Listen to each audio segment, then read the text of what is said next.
Structuring a lesson is really important. I don't think there's any education textbook or resource in the world that would leave out the importance of structure in lessons.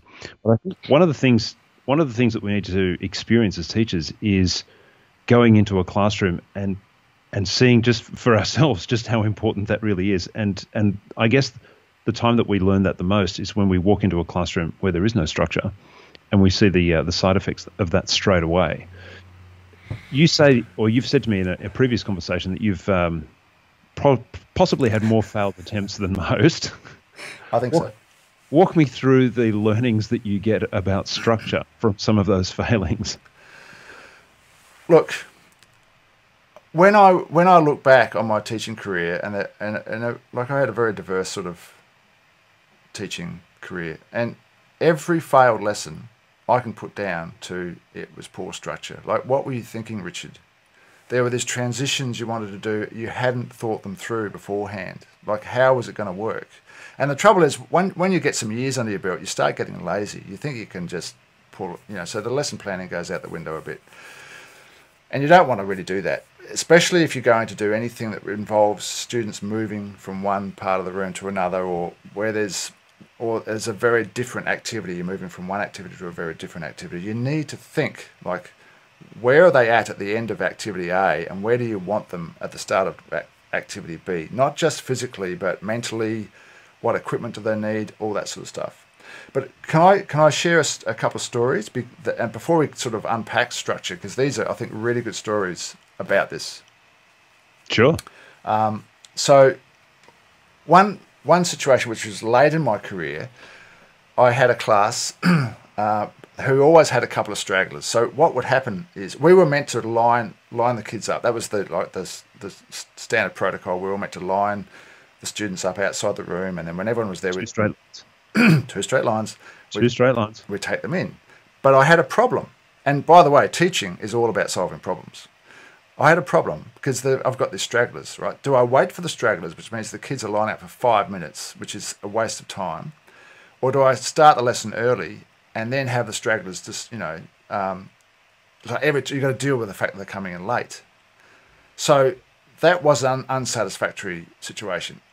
Or do I just let, and so as I said, the other option is I get the lesson started early, but then you're starting the lesson 3 times because the kids are coming in. It's like a nightmare. So I thought, right, I need to solve this problem. And I thought, the solution's obvious. Set up a heap of quizzes, little short answer quizzes, and then I told everyone, I said, right, this is the start. The start of every lesson now is when you get to the room, because I had the luxury of one room. I didn't move. The kids had to come to me. When you get to the room, come in, sit down, open your book, start on the quiz. It'll be on the projector. It'll be on the board. Okay? And then, so the kids would start in. Everyone's doing work. It was 20% because that's a good idea to start off, recalling information. But 80% of it was a student management deal, right? And then when the last person came in, sat down, I'd let him, I knew who he was, no names. He'd get organised. I wouldn't chew him out because it happened every lesson. And he'd sit down and get 1 or 2 questions. And then I'd say, right, starting to do answers. Oh, but I've only just got 2 questions. Well, if you want to do more questions, get here on time. And then we get into the lesson. And I'm thinking, this is brilliant. It solved all my problems. That's just a little example of a bit of structure. Okay? Did it provide that motivation for that student to come a little bit earlier in the end? Well, I think it did. I don't know if it had a bit. That wasn't the reason I did it. I just didn't want to have false starts in my lesson, and I didn't want to have to waste the kids' times outside, and I wanted to be productive. And the idea of starting off with a quick quiz is a good idea anyway. I'm not saying that that's what you should do with every class, but it worked. The other story I want to tell, this was huge. In my very first year, very first school, I was mainly PE, but also maths. I had the worst year. I didn't know it at the time, but I'd been given all the kids that the previous person didn't really like or couldn't handle, and they were the attitude towards physical education. This was in South Australia, was in that school was pretty poor, very poor, right? So it was a joke. It was like PE was a complete joke. And anyway, so I would And in PE, you're handling equipment. People say, "Oh, PE teacher, you've got it easy." No, you don't. You've got all this equipment you've got to deal with. So if in a basketball lesson, you're trying to transition from every kid having a basketball and doing dribbling practice to teams of 5 practicing something where there's 1 ball per team, right? It would be chaos. I'd be yelling at kids. There's balls going everywhere. It's a complete debacle, right? My second year of teaching, we get a head of department. There's only 3 teachers in the department, but we got a head of department. And a guy called Bob, I don't mind calling him out, and he's still a good friend of mine. He was my mentor, friend, confidant, everything. Great guy, still in touch. Anyway, we'd often walk through each other's lessons, just to team teach or just, I want to learn. Anyway, Bob's teaching, he's got this basketball lesson going. And remember the old, there's benches that were not fixed to the concrete, that would move and they had legs on them. So he got these 2 benches and put them together with the legs on their side, with the legs facing in. I'm thinking, what's he doing? And he blows his whistle and says, right, everyone stop, hold your ball.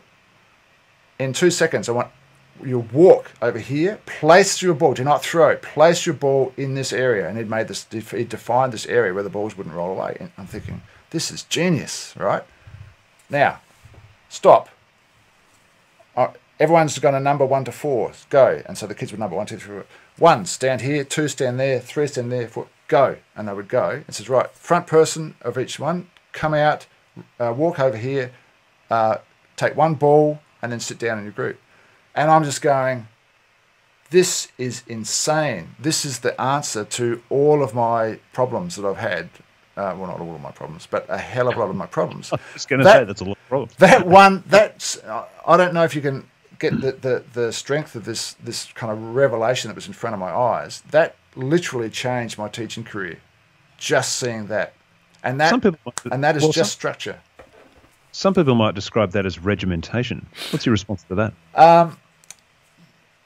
Yes, that in that point it's regimentation. But the other thing is, okay, kids, we need to now move to 4 teams of 4 or 6 teams of 4, 1 ball each, but they've already got a ball each. Go do it. Well, you can spend 15 minutes trying to get that to happen, and then you're starting to bark orders at people who are kids who are taking the opportunity to muck around, and so you need, what impressed me is that the transition went from a dribbling exercise where everyone was involved and doing the right thing to a mini game or drill in teams of 4 in the space of 30 seconds without anyone having to bark at anyone or anything.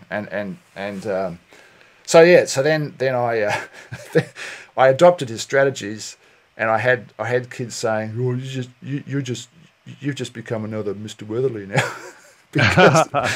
because it worked, and I was very popular and as a teacher, but that just seeing that one thing, I thought, oh, okay, of course that's how you do it, and then my structure just went through the roof because I hadn't thought of doing it that way before, and the same can be applied to other subjects. I guess, when we talk about structure, it might sound, oh, gee, I have to really think through the structure, but sometimes it could be. From what you've described to me, is just a common sense approach to being practical.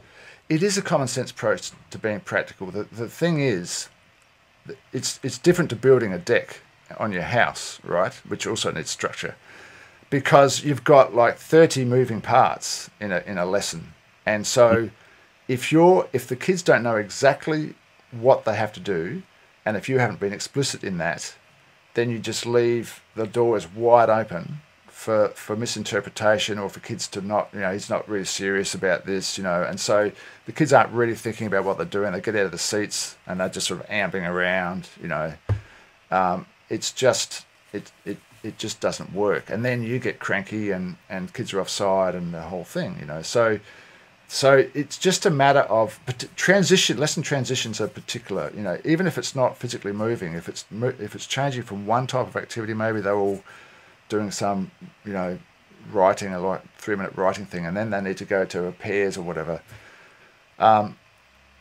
Think through what needs to happen before and after, and simple steps along the way, and then the instructions, how are you going to have them all facing you to give the instruction, and then when I say go, we're going to do this. So yeah, that is regimented. But that can still be within us like a student-centered thing. So, all right, hold up, we're just going to do a quick change here. All eyes on me. You know, step 1, step 2, step 3, right, bang, go. Now you know what you're doing. You've got to do that, you know.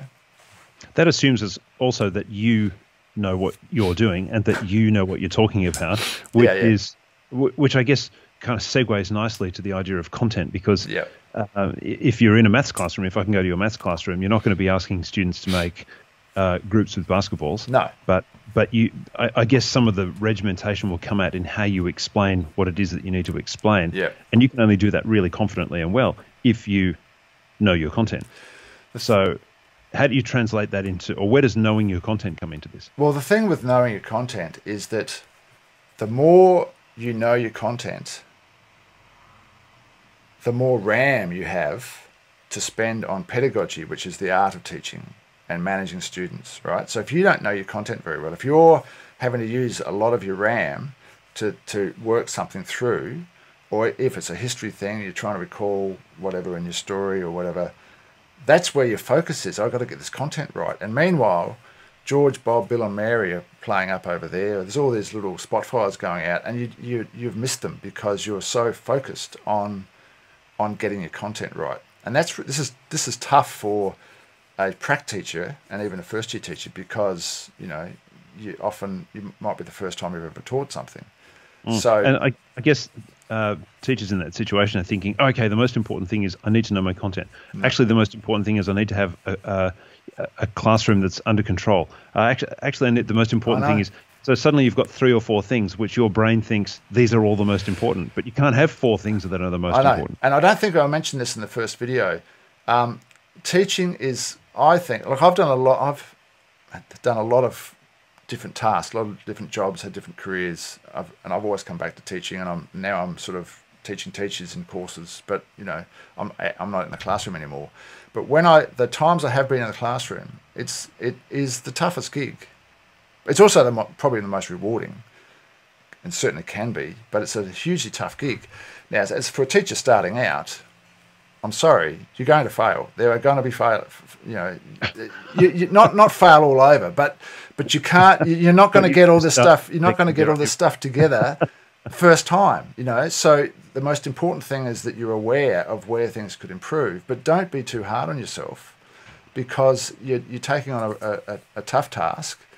And the content is important, but that's sort of like a given. You should know the content, and I guess it's important, because if you don't know the content, then you're in trouble. And we'll talk about transparency later, because that ties into that. But so you know, just make sure you've got to put in the hours beforehand, so you know what you're talking about, and you can. And the kids, you know, if you're not confident with your content, the kids will know that you're not confident, and then that can be problematic, especially if you're an early career teacher. You mentioned the idea of sparks starting to happen in the classroom that might need some later attention, or some early attention before they can become wildfires. But I believe we're going to talk about that in another discussion. I look forward to that. It's one of my favourites, Colin. Okay, well, I look forward to it. Okay, we'll talk then.